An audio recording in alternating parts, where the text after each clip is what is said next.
जय शिवराय मित्रांनो, आज आपण आलो आहोत भेळीव या गावी।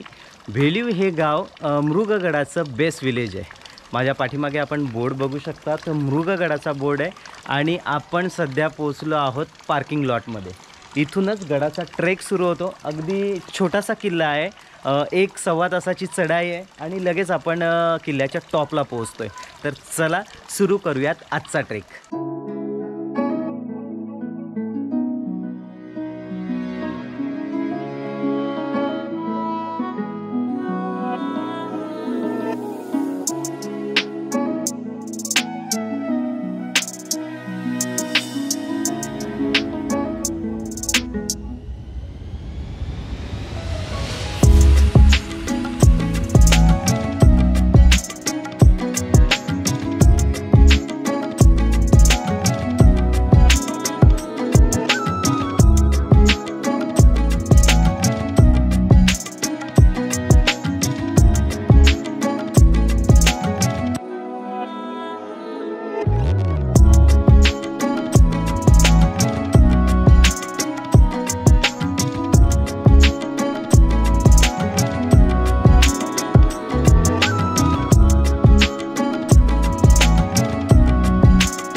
मित्रांनो, आज आपला सोलो ट्रेक आहे, कारण आज आपण मृगगडावर एकटेच आलो आहोत। त्याचं कारण असं आहे, किल्ला छोटा आहे आणि तासभराच्या चढाईमध्ये आपण गडमाथ्यावर पोहोचणार आहोत आणि असे दिशादर्शक फलक हे लागलेले आहेत, त्याच्यामुळे वाट चुकण्याचा संभवच नाही आहे।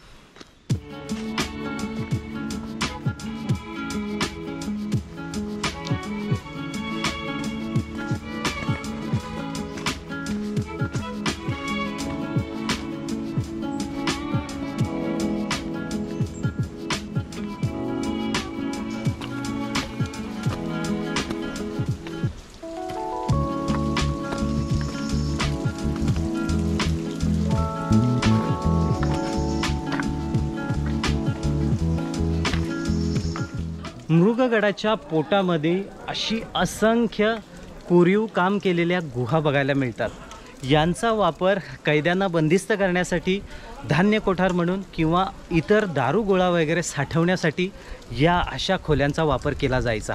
आपण ही खोली किती आतमध्ये येते पाहण्याचा प्रयत्न करू।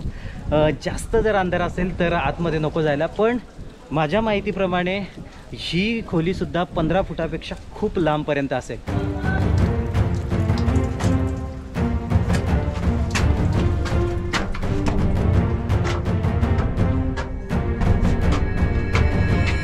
वीस फूट आपण आतमध्ये आलोय आणि त्याच्यानंतर इथे टर्न घेऊन एक पायरी मार्ग आहे आणि पायरी मार्गातून एक 15 बाय 15ची खोली आहे। खूप गरम होते आणि घाण वास येतो, याचा अर्थ आतमध्ये रात्री फिरणारी वटवागळं आतमध्ये असतील।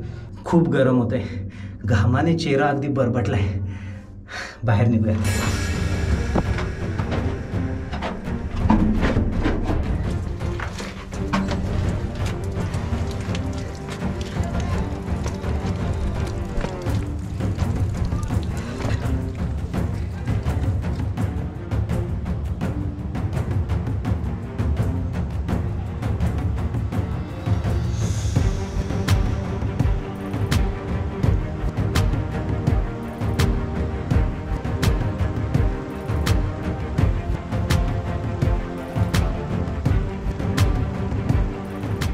गुहा पाहून थोडंसं वर आल्यानंतर एक घळीची वाट लागते।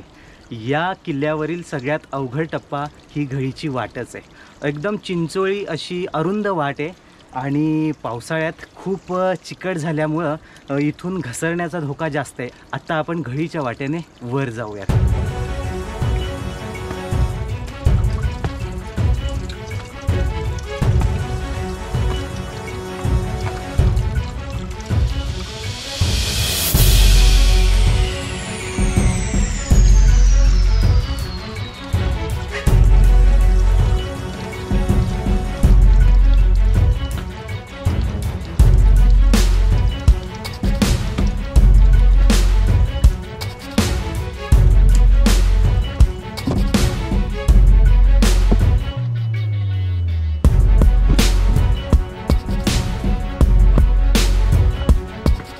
मित्रांनो, घळीची वाट दिसताना छोटी असली तरी अवघड आहे. निळीमुळं खूप चिकट झालेलं आहे. म्हणून या गडावर जर पावसाळ्यात येणार असाल तर चांगल्या प्रतीचे शूज बूट आपल्या पायात असणं गरजेचं आहे, नाहीतर सटकायला होईल. एकच माणूस चढेल आणि एकच माणूस उतरेल अशी ही घळीची वाट आहे. अरुंद आहे. इथे प्रत्येक पर्यटकांनी खबरदारी चढताना आणि उतरताना घेणं गरजेचं आहे.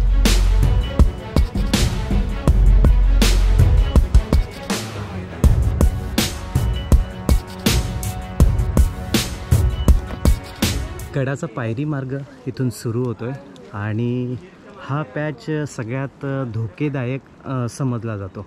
आपण ही काळजीपूर्वकच चढाई करणार आहेत. चला.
एका गुहेजवळ जाणारी ही वाट आहे.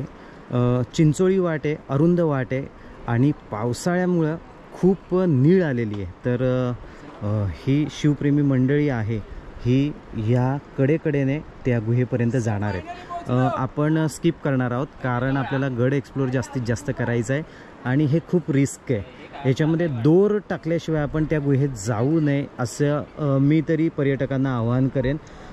जर आपल्याकडं दोर असेल आणि आपल्याकडे सेफ्टी किट्स असतील तरच त्या गुहेकडे जा, अन्यथा ते खूप रिस्की आहे. कडेला पकडण्यासाठी खोबण्या आहेत पण तरी पण नीळ आलेली आहे. त्याच्यामुळं जर कदाचित जर प्रसंग घडला, देव करू असं घडू नयेत, तर सरळ 500 फुटांची दरी आहे आणि त्या दरीमध्ये आपण कोसळू. म्हणून इथे नेहमी लक्षात ठेवा, जर सेफ्टी गिअर्स असतील तरच त्या गुहेमध्ये जा, अन्यथा जाऊ नका.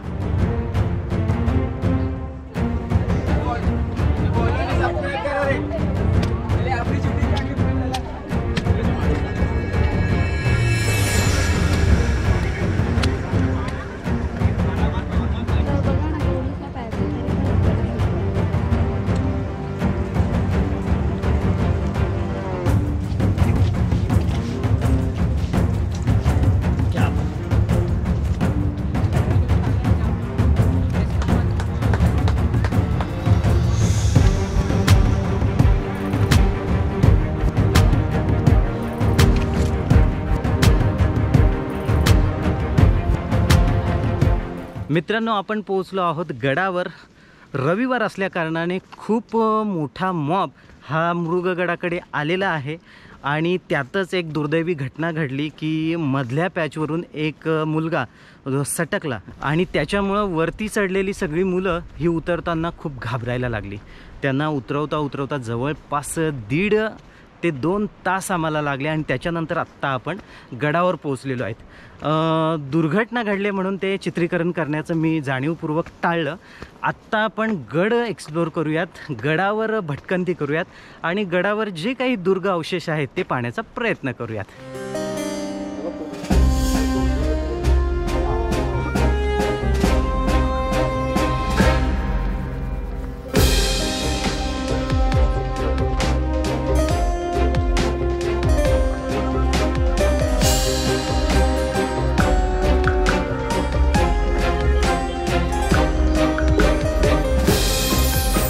मित्रांनो, गडावर प्रचंड मोठं पाणी टाकं बघायला मिळतं. प्रथम दर्शनी आपल्याला असं वाटेल का तो हौद आहे आणि बाजूच्या टाक्यामध्ये पायऱ्या आहेत, पण ते तसं नाही आहे. हे खोदकाम झाल्याच्या नंतर काही कारणास्तव हे टाकं लिकेज झालं. साईडने आपण खोदलेलं एका दगडातलं कातळ आपल्याला बघायला मिळतोय. हे टाकं लिकेज झालं असल्या कारणाने अतिरिक्त दगड लावून याला पॅक केलेलं आहे आणि हा हौद झालेला आहे. पण तत्काळामध्ये जेव्हा याची निर्मिती झाली असावी त्यावेळेस हे टाकं पायरी टाकं होतं. म्हणजे ह्या पायऱ्यांचा वापर करून आपण त्या टाक्यामध्ये उतरून पाणी काढू शकत होतो. खूप मोठं आहे आणि छान वाटतं हे बघताना. आणि इथे बाजूला राजवाडे असतील ते पडझड झाली आणि पडझड झाल्यामुळं त्यांच्या ज्योत्यांचे अवशेष, दगडांचे अवशेष, भिंतींचे अवशेष असे बरेचसे अवशेष या ठिकाणी आपल्याला बघायला मिळतात.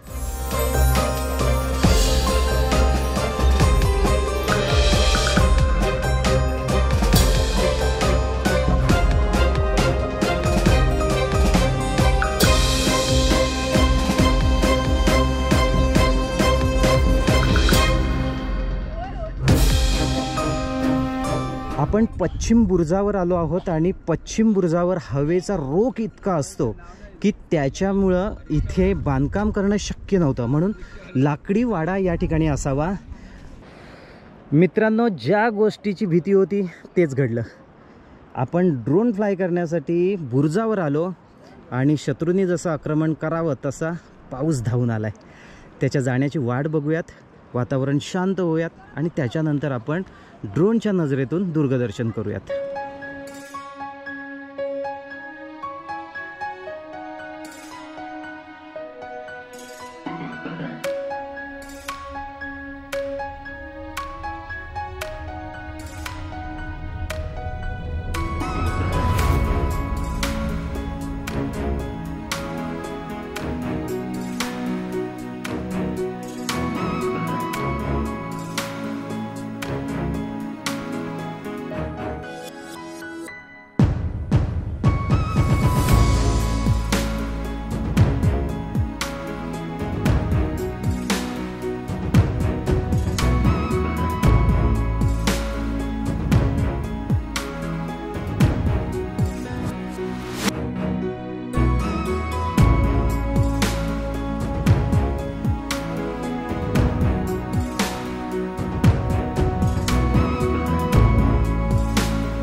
मित्रांनो, इतके धबधबे कोसळत आहेत ना, अगदी 500 ते 600 फुटांवरून ते खाली पडत असतील. अगदी दूधसागर धबधब्याची आठवण येते. आणि त्या ठिकाणी एक धबधबा आहे ना, तो तर रिव्हर्स वॉटरफॉल झाला आहे. म्हणजे हवेच्या झोताने तेच पाणी डायरेक्ट मागे लोटलं जात आहे. नयनरम्य दृश्य आहे, पण खूप लांब असल्याकारणाने आपण व्यवस्थित पाहू शकत नाहीत. आणि मित्रांनो, हा सुळका आपल्याला परिचित आहे. जर लोणावळ्याला ब्रिजवर जर आपण उभे राहिलो तर आपल्याला नागफणी दिसते. तोच हा नागफणीचा सुळका.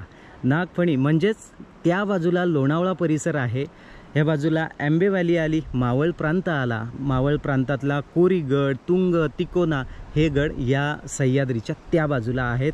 तसंच तामिनी घाट सोडलं की समोर फॉग असल्याकारणाने दिसत नाही आहे, पण सुधागड इथे आहे. आणि पुढे थोडंसं शॉर्टकटमध्ये दिसतोय तो सरसगड. अशी दुर्ग साखळी या परिसरामध्ये आहे. इतकं सुंदर वातावरण आहे की इथेच राहावं, दिवसभर आरामात संपूर्ण दिवस घालवावा. इतका सुंदर निसर्ग आहे आणि प्रदेश निहाळताना खरंच मन भरत नाही आहे. इतकं सुंदर निसर्ग या मृगगडाच्या आजूबाजूला आहे, परिसरात आहे. या किल्ल्याचा इतिहास जर बघायचं झालं तर साधारणतः खूप जुनी परंपरा या किल्ल्याला आहे. कारण येथील खोदीव बांधकामं, या परिसरामध्ये असलेले जेवढे किल्ले आपण बघतो त्यांच्या गुहा, त्यांच्या महारचना, देवड्या किंवा दगडकाम, ह्याच्यावरून एकंदरीत अंदाज लावता येतो की हा काळ साधारणतः सातवाहन, मौर्य या काळाशी मिळता जुळता आहे. नक्की आपल्याला सांगता येणार नाहीत की हा किल्ला कोणी बांधला म्हणून, पण या किल्ल्याच्या निर्मितीनंतर अनेक आघाड्या येत जात राहिल्या. त्याचं कारण असं की लोणावळा प्रांत ते उरण बंदर ह्यांच्यामध्ये जो परदेशी व्यापार चालायचा, या परदेशी व्यापारावर नजर ठेवण्यासाठी जी काही दुर्गसाखळी आहे त्याच्यापैकी एक हा मृगगड. जसा आपण माणिकगड बघितला, कर्नाळा बघितला, हे सगळे उरण बंदराचे लक्ष ठेवण्यासाठी हे किल्ल्यांची निर्मिती होती. तसंच मृगगडसुद्धा छोटेखानी किल्ला आहे, पण या दुर्गसाखळीच्या माध्यमातून व्यापारावर नजर ठेवली जायची, व्यापाराला संरक्षण दिलं जायचं. हा समोरचा भाग जो दिसतोय हा लोणावळा परिसर आहे आणि इथूनच बोरघाट आहे आणि याच बोरघाट मार्गे कोकणात उतरलं जायचं. कोकणात उतरल्यानंतर पहिलं मृगगडाचं संरक्षण त्या व्यापाराला असायचं. त्याच्यानंतर माणिकगड, माणिकगडानंतर द्रोणागिरी आणि द्रोणागिरीत तो उरण बंदर. ह्या सगळ्या दुर्गसाखळीच्या माध्यमातून हा व्यापार चालायचा. तदनंतर हा किल्ला मुघलशाहीकडे गेला. मुघलांचं अस्तित्व याच्यावर होतं आणि मुघलांकडून तो स्वराज्यात आला. अगदी पेशवे काळ असेपर्यंत हा स्वराज्यातच होता. शेवटी हा पोर्तुगीजांनीसुद्धा घेतला. पोर्तुगीजानंतर मराठ्यांनी म्हणजे पेशव्यांनी घेतला आणि पेशव्यांनंतर इंग्रजांनी ह्याची वाट लावली. सगळं बांधकाम मोडकळीस काढलं, कारण त्यावेळेस बोरघाटातून चालणारा व्यापार हा बंद झाला आणि ब्रिटिशांनी नवीन मार्ग शोधून काढले. त्याच्यामुळे या किल्ल्याची एवढी गरज भासत नव्हती आणि म्हणून हा किल्ला उद्ध्वस्त केला गेला. पण एवढी पूर्वापार परंपरा असलेला हा मृगगड खरंच खूप सुंदर आहे. छोटा आहे पण बघण्यासारखा आहे. आपण जरूर एकदा तरी या किल्ल्यावर या आणि येथील निसर्ग अनुभवा. आत्ता आपण गड उतार होऊयात, त्याच्यामुळे व्हिडिओचा करूयात एंड. भेटूयात पुढील व्हिडिओमध्ये. तोपर्यंत तुम्ही नवनवीन व्हिडिओ बघत राहा, लाईक करा, शेअर करा आणि आपल्या चॅनलला सपोर्ट करा. जय शिवराय.